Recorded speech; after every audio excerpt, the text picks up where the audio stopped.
रवि कुमार, स्वागत है आपका रेनेशा आईएएस में।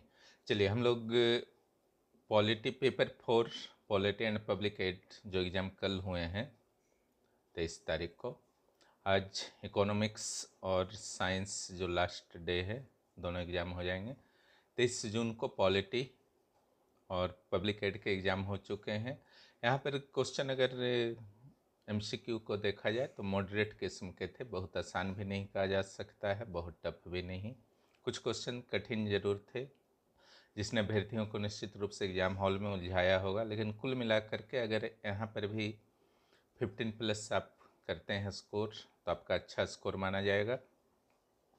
जो भी CDPO मेंस के क्लास करना चाहते हैं बहुत तेज़ी से चल रहे हैं, जुड़ सकते हैं। +14th JPSC के फाउंडेशन कोर्स में भी जुड़ सकते हैं। प्रारंभिक परीक्षा के क्लास शुरू हो चुके हैं। मुख्य परीक्षा के क्लास 14 JPSC के बहुत जल्द शुरू होंगे। +11th JPSC के इंटरव्यू के क्लास से जो जुड़ना चाहते हैं वह भी जुड़ सकते हैं, यहाँ लिमिटेड सीट्स होंगे। चलिए हम लोग इसके आंसर को देखते हैं। पहले हम लोग देखते हैं MCQ के आंसर को। पहला जो आया था, 14 वर्ष से कम आयु के बच्चों को कारखाना खदानों में कौन सा आर्टिकल के तहत प्रतिबंध है? तो ये 24 नंबर आर्टिकल होगा। मूल भारतीय संविधान में कितने भाग, अनुच्छेद, अनुसूचियाँ थीं? तो 22 भाग, 395 अनुच्छेद, 8 अनुसूचियाँ। भारतीय संविधान के अनुसूची में राज्य और केंद्र शासित प्रदेशों में राज्यसभा के सीटों, राज्यसभा में कितने कितने उनके सीट होने चाहिए, चौथी अनुसूची में दिया गया है। संघ और राज्य के लेखों के संधारण के प्रपत्रों, यानी कि जो भी अकाउंट होते हैं तो राष्ट्रपति के द्वारा ही सारा निर्धारण किया जाता है कि कैसा उसका अकाउंट किस तरीके से बनेगा, लेकिन किस किस सहायता से, तो निश्चित रूप से कैग होंगे। ओके, नेक्स्ट अगला जो प्रश्न है, लोक प्रतिनिधित्व अधिनियम 1991 कि किस धारा के तहत भारत के निर्वाचन आयोग राजनीतिक दलों का पंजीकरण करता है? तो 29A होगा। हालांकि आपके सिलेबस में नहीं है, जिनका सही हो गया होगा, या आईएएस में है सिलेबस में, JPSC में नहीं है। अगली बार से लोक प्रतिनिधित्व अधिनियम के प्रमुख धाराओं को भी ध्यान में रखें। भारत के राष्ट्रपति संविधान के किस अनुच्छेद के तहत अंतर्राज्यीय परिषद, इंटर स्टेट काउंसिल की स्थापना करता है? 263 आपका होगा, 263। ओके, 263। नेक्स्ट, किस संविधान, भारतीय संविधान का 42वां संविधान संशोधन 1976 किसकी सिफारिश पर किया गया था? स्वर्ण सिंह समिति। अप्रत्याशित व्यय की पूर्ति के लिए आकस्मिक निधि का संचालन राज्यपाल के द्वारा किया जाता है, और स्टेट लेवल पर राज्यपाल के द्वारा, और सेंट्रल लेवल पर राष्ट्रपति के द्वारा, कंटिजेंसी फंड। नेक्स्ट, उच्चतम न्यायालय के मुख्य न्यायाधीश एवं अन्य न्यायाधीशों की नियुक्ति कॉलेजियम सिस्टम के द्वारा। ओके, नेक्स्ट जो है, भारत के पहले नियंत्रक और महालेखा परीक्षक कौन थे? ये B नरहरि राव थे। नेक्स्ट, डिस्ट्रिक्ट कलेक्टर का पोस्ट भारत में सबसे पहले वारेन हेस्टिंग, लॉर्ड हेस्टिंग नहीं होगा, वारेन हेस्टिंग होगा। जिलाधीश का पद 1772 में। नेक्स्ट जो आपका प्रश्न है, 1973 में किसने सुझाव दिया था कि मुख्य सचिव का पद का कार्यालय भारत के सचिव के समकक्ष लाना चाहिए? प्रथम प्रशासनिक सुधार आयोग के द्वारा। इसके 20 रिपोर्ट्स आए थे 1970 के दशक में। लोक प्रशासन के निम्न विचारकों में किसने लोक प्रशासन और निजी प्रशासन में अंतर व्यक्त किया है कि दोनों अलग अलग होता है? Herbert Simon, Paul Appleby, stamp भी इसी के समर्थक हैं, तीनों के तीनों। सारे सब अधिकांश जो आपके नोट से आ चुके हैं। चलिए आगे देखते हैं 13 नंबर प्रश्न। लोक प्रशासन के निम्न विचारकों में से किसने लोक प्रशासन और निजी प्रशासन के अंतर का उल्लेख किया है? तो ये हर्बर्ट साइमन होंगे। इसके अलावा पॉल एप्पलबी और स्टैम्प भी जो हैं दोनों के अंतर के समर्थक हैं। अगला जो है, नीति आयोग पूर्व योजना आयोग जो के स्थान पर आया है, क्या है? तो एक स्टाफ अभिकरण है, लोक प्रशासन में आपने पढ़ा होगा, है ना, एक स्टाफ अभिकरण है। दूसरे प्रशासनिक सुधार आयोग के कौन से प्रतिवेदन ने भारत में सुशासन की बाधाओं की पहचान की है? तो नागरिक केंद्रित प्रशासन, सिटीजन सेंट्रिक एडमिनिस्ट्रेशन इसका होगा। निम्न में से किसने लोक प्रशासन के समेकित दृष्टिकोण का समर्थन किया है? निश्चित रूप से यह लूथर गुलिक होंगे और साथ में वुड्रो विल्सन भी हैं।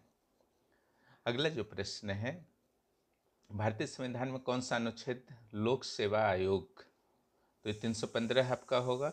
लोक प्रशासन के पोस्ट कॉर्प, बार बार रिपीटेशन हो रहा है, गुलिक के द्वारा किया गया है।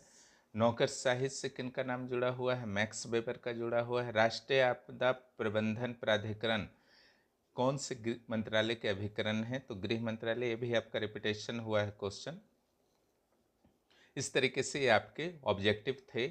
अब हम लोग आते हैं सब्जेक्टिव क्वेश्चन में। सब्जेक्टिव क्वेश्चन अच्छे थे, मॉडरेट थे। इजी तो सिविल सेवा के प्रश्न को नहीं कहा जाता है क्योंकि आपकी प्रैक्टिस नहीं है, तो देखने में इजी लग सकता है लेकिन लिखने में इजी होता नहीं है। अब पहला जो आपका प्रश्न है, भारतीय संघवाद में संघ और राज्यों के मध्य प्रशासनिक और वित्तीय संबंधों की विवेचना करें। तो यहाँ पर दो ही संबंध का विवेचना करना है, दोनों संबंधों को लिख देना था दो पार्ट में। पहले प्रशासनिक को लिख दीजिए, आर्टिकल्स को लिखिए क्या क्या होते हैं, उससे रिलेटेड विवाद को भी आप लिख सकते हैं क्योंकि विवेचना है तो इसमें सारे चीज़ों को लिखना है। फिर वित्तीय संबंध को लिखिए, आर्टिकल के साथ लिखना है, अलग अलग केसेस का नाम भी याद है तो कुछ केसेस का भी चर्चा कर दीजिए। वित्तीय संबंध का चर्चा कर देना है, फिर उससे रिलेटेड जितने भी डिस्प्यूट्स हैं उस पर आपको चर्चा कर देना है। विवेचना में हर चीज़ लिखने के लिए आप होते हैं। लास्ट में अपना सुझाव भी दे देना है जो आपका सकारात्मक होना चाहिए। किन मामलों में केंद्र को मजबूत रखना ही देश के एकता और अखंडता संप्रभुता के लिए ज़्यादा बेहतर है, इसलिए जो भी व्यवस्था है ठीक है, लेकिन राज्यों को भी अलग अलग समितियों के द्वारा जो सिफारिशें की गई हैं, कुछ समितियों का भी नाम दे सकते हैं संबंधों में, प्रशासनिक संबंध हो या वित्तीय संबंध हो, तो अलग अलग समितियों के द्वारा केंद्र राज्य संबंध में जो भी दिया गया है सिफारिश, उसको लागू करके राज्यों को यथासंभव सुविधाएं प्रदान की जानी चाहिए। अब इसमें जिन्होंने विधायी संबंध को लिख दिया होगा तो उनका तो गलत हो जाएगा। दो पूछा गया है, दो के ही बारे में लिखे, उसके हर पहलू के बारे में लिखे। ये दिया भी गया था टारगेट टॉपिक में, प्लस प्रैक्टिस भी आप लोगों का इशारा कराया गया है। भारतीय संविधान के 73वें और 74वें संशोधनों ने ग्रामीण और नगरीय सरकारों को अधिक प्रभावी और महत्वपूर्ण बना दिया है। आलोचनात्मक विवेचना करें। तो ये विकेंद्रीकरण से रिलेटेड है। 73वां अगर आपको याद है तो 74वां भी याद है क्योंकि दोनों में तो सेम प्रावधान है, दोनों में चुनाव है, दोनों में अवधि है, दोनों में वित्त आयोग है, दोनों में लेखा और का परीक्षण है। कार्य का जहाँ तक बात है तो पंचायत का जो कार्य होता है और पंचायत के लेवल पर गांव के विकास वगैरह के लिए जो 29 विषय दिए गए हैं, और जो शहरों का विकास होता है, शहरों के साथ शहर का सौंदर्यीकरण हुआ, इंटरनल सड़क वगैरह हुआ, कब्रिस्तान हुआ, मनोरंजन के स्थल हुए, स्कूल हुए, टैक्स कलेक्शन हुआ, तो यहाँ पर जो है आपका अधिक प्रभावी और महत्वपूर्ण कैसे बनाया है भागीदारी ने, तो इसके सारे पॉइंट्स दोनों के सेम होंगे। बहुत ही अच्छा क्वेश्चन था। आलोचना पर विस्तृत चर्चा हुई है विकेंद्रीकरण और अन्य क्लासेस में। ऐसे भी आप समझते हैं कि क्या क्या आलोचना किया जा सकता है ना। आलोचनात्मक विवेचना करें यहाँ पर लिखा है, आलोचना करके छोड़ नहीं देना है। लास्ट में आपको कुछ यहाँ पर सुझाव भी देना है, सकारात्मक आपको हो करके ही उत्तर को फिनिश करना है। भी एक अच्छा क्वेश्चन था, लेकिन जिनकी तैयारी अच्छी थी उनके लिए अच्छा था, जो उत्तर लेखन कला में माहिर हैं उनके लिए बहुत बेहतर क्वेश्चन था। भारत के कैग को केंद्रीय और राज्य स्तर के वित्तीय नियंत्रक समझा जाता है, उनके पद की भूमिका और प्रासंगिकता का परीक्षण कीजिए। तो पहला लाइन जो दिया है वो क्वेश्चन के रूप में नहीं है, लेकिन पहला लाइन ये बता रहा है आपको कि कैग के बारे में आप सामान्य जानकारी दे दीजिए, इंट्रोडक्शन के उनकी स्वतंत्रता के बारे में एक शॉर्ट जानकारी दे दीजिए। फिर उनकी भूमिका लिखना है, फिर प्रासंगिकता की बात की गई है। प्रासंगिकता का अर्थ हुआ कि पहले आप क्यों प्रश्न उठा, कि प्रासंगिकता प्रश्न पूछा गया तो आखिर प्रासंगिकता का प्रश्न क्यों उठा, यानी कि किन किन पक्षों पर इसकी आलोचना की जाती है, पहला। उसके बाद परीक्षण भी लिखा हुआ है, इट मीन्स जो आलोचना किया जाता है उससे आप कहाँ तक सहमत हैं। क्लियर। अब ऐसा तो संभव नहीं है कि चाहे राज्य हो, सरकार हो या कोई भी देश हो, केंद्र सरकार हो भारत का, या राज्य सरकार, या विश्व का कोई भी देश हो, उसके ऑडिट के लिए कोई संस्था ही ना हो, है ना, तो भ्रष्टाचार जो है और चरम पर पहुंच जाएगा हर देश में। इसलिए प्रासंगिकता का परीक्षण, यानी कि प्रासंगिकता है और बनी रहेगी। हाँ, कुछ प्रॉब्लम से आलोचना है, उसको सॉल्व करना है, इस तरीके से आपको इसका उत्तर लिखना था। भूमिका क्या क्या है वो तो कोई बहुत बड़ा मैटर नहीं है। शुरू में इंट्रोडक्शन एक मैटर था कि आप लोग समझ पाए या नहीं, क्योंकि लिखा हुआ था आपका सिंपल। जब इस टाइप का सिंगल लाइन दिया जाता है, इसका अर्थ है कि उसके बारे में हल्का फुल्का आप जानकारी दीजिए, यही चाहता है क्वेश्चन सेटर। टिप्पणियाँ लिखना है, टिप्पणियाँ लिखने का अर्थ नहीं कि उसके बारे में सिंपल जानकारी दे दीजिए, लास्ट में अपना विचार देना है। जनहित याचिका की अवधारणा एक काफ़ी इंपॉर्टेंट आपका क्वेश्चन रहता है। 74वें संविधान संशोधन अधिनियम, अगर आर्टिकल याद नहीं भी था तो भी जो भी उसका गठन होता है, अवधि होता है, वार्ड कमिश्नर, लास्ट में उसका फंक्शन होता है, बाद में क्यों आलोचना वगैरह, जो आपका ऊपर वाले क्वेश्चन लिखे होंगे नीचे वाले दोनों एकदम सेम था, केवल यहाँ 74वां के संदर्भ में लिखना है। उसके चुनाव की प्रक्रिया कितनी होती है, क्या बीच में हटाया जा सकता है, बीच में हटाया जाएगा तो फिर कितने महीने के अंदर चुनाव करना होगा, कितने टाइप के होते हैं, जैसे नगर परिषद हो गए, नगर निगम हो गए, नगर पालिका हो गए, उसके अधिकारी कौन होते हैं, यही सब चीज़ का विवरण देना था। उसमें क्या क्या समस्या है, उसका समाधान क्या है, यही सब आप लिखते आराम से आपका 300 वर्ड में हो जाता। कोई बहुत आपका टफ क्वेश्चन कहीं नहीं दिख रहा है अभी तक। अगला, वर्तमान भारतीय सरकार के परिदृश्य में प्रधानमंत्री की स्थिति, शक्ति और भूमिका का आलोचनात्मक परीक्षण कीजिए। एक बहुत ही बेहतर क्वेश्चन था, इस पर क्लास के दौरान बहुत ज़्यादा डिस्कशन हुआ है, प्रधानमंत्री वाले पर। लोक प्रशासन में भी हुआ है, पॉलिटी में भी हुआ है। प्रधानमंत्री की स्थिति और शक्ति और भूमिका, पहला यहाँ कीवर्ड हो गया। दूसरा जो कीवर्ड हो गया है वर्तमान भारत सरकार के परिदृश्य। अब वर्तमान भारतीय सरकार है, इट मीन्स एनडीए की गवर्नमेंट है पिछले 10 वर्षों से। ओके, तो यहाँ पर प्रधानमंत्री का भूमिका पर दो तरीके से चर्चा हुआ था, वर्तमान प्रधानमंत्री प्लस पीएमओ पर भी चर्चे हुए थे। ओके, वहाँ से भी बहुत सारे आपको पॉइंट्स मिलते। आफ्टर लिबरलाइजेशन प्रधानमंत्री की भूमिका में क्या चेंजेस हुए हैं, वहाँ से भी कुछ पॉइंट्स मिल जाता। प्लस वर्तमान प्रधानमंत्री लिखा है तो इसका अर्थ नहीं है कि प्रधानमंत्री की स्थिति, शक्ति और भूमिका को आप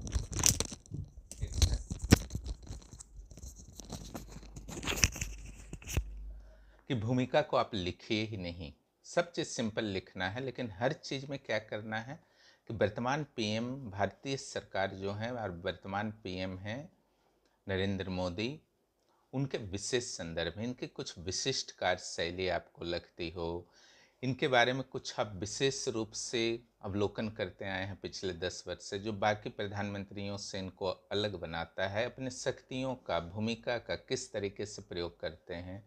शक्तियाँ तो चलिए सीमित होती हैं, लेकिन भूमिकाएं असीमित होती हैं। मन की बात कार्यक्रम, वो तो आपका संविधान में नहीं लिखा हुआ है कि मन की बात कार्यक्रम करेंगे, वो भूमिका में आ सकता है। क्लियर, वो भूमिका में आ सकता है। उसी तरीके से प्रधानमंत्री का जो व्यक्तित्व होता है कि भारतीय पक्षों को अंतर्राष्ट्रीय मंच पर वो किस तरीके से रखते हैं, मीडिया से किस तरीके से बात करते हैं, हर पक्ष को ध्यान में रखते हुए कुछ कुछ एग्जाम्पल देना है। बाकी जो भी शक्ति होती है उसको लिखे, भूमिका को आप विस्तारित करके लिख सकते हैं।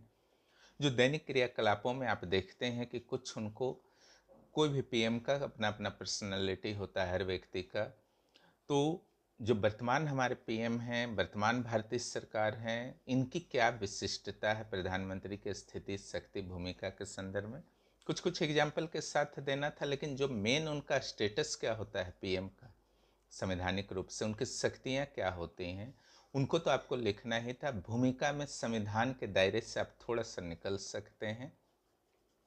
जो हर व्यक्ति का, वो एक तरीके से हर सरकार का और हर व्यक्ति का, प्रधानमंत्री कितना पावरफुल है, अपने पॉलिटिकल पार्टीज में कितना पावरफुल है, हर पहलू को आपको यहाँ पर सोचते हुए उत्तर को लिखना था। आप आशा है कि समझ गए होंगे, और निश्चित रूप से अगर वर्तमान भारतीय सरकार को आप ध्यान रखे होंगे तो परफेक्ट मार्क्स मिलेगा, और इसको ध्यान नहीं रखे होंगे तो मार्क्स में 4-5 मार्क्स का नुकसान होगा।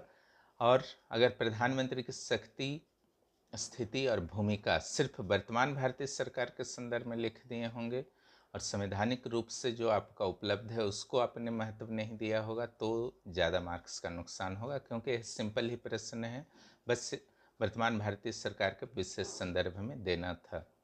प्रश्न का चयन और प्रश्न को समझना भी बहुत इम्पोर्टेंट होता है आपका सिविल सेवा के लिए। सारे जब इजी प्रश्न होते हैं तो आखिर किसका चयन किया जाए, यह बहुत ही सावधानीपूर्वक डिसीजन आपको एग्जाम हॉल में लेना पड़ता है। अगला जो है, भारत के वित्त आयोग का अभ्युदय, प्रासंगिकता और केंद्र और राज्य के बीच संसाधन साझा करने के कारणों का विवेचना करें, है ना। तो यहाँ पर देखिए अभ्युदय शब्द यूज किया गया है, ठीक है। अभ्युदय मैंने आपका एक संवैधानिक आयोग है, इसका एक तरीके से आपको इंट्रोडक्शन देना है। 1951 में आपका बना था। पहले अध्यक्ष कौन थे, टोटल कितने वित्त आयोग बन चुके हैं, वर्तमान में कौन सा वित्त आयोग चल रहा है, जस्ट कौन सा रिपोर्ट आया और कौन सा फिर बना, उसके अध्यक्ष कौन है, सब जानकारी आप दे दीजिएगा शुरुआत से लेकर के अभी तक, वो अभ्युदय में चला जाएगा। प्रासंगिकता, प्रासंगिकता कैसे बनी हुई है वित्त आयोग की, तो उसके रोल से, भूमिका से बनी हुई है वित्त आयोग का, ओके।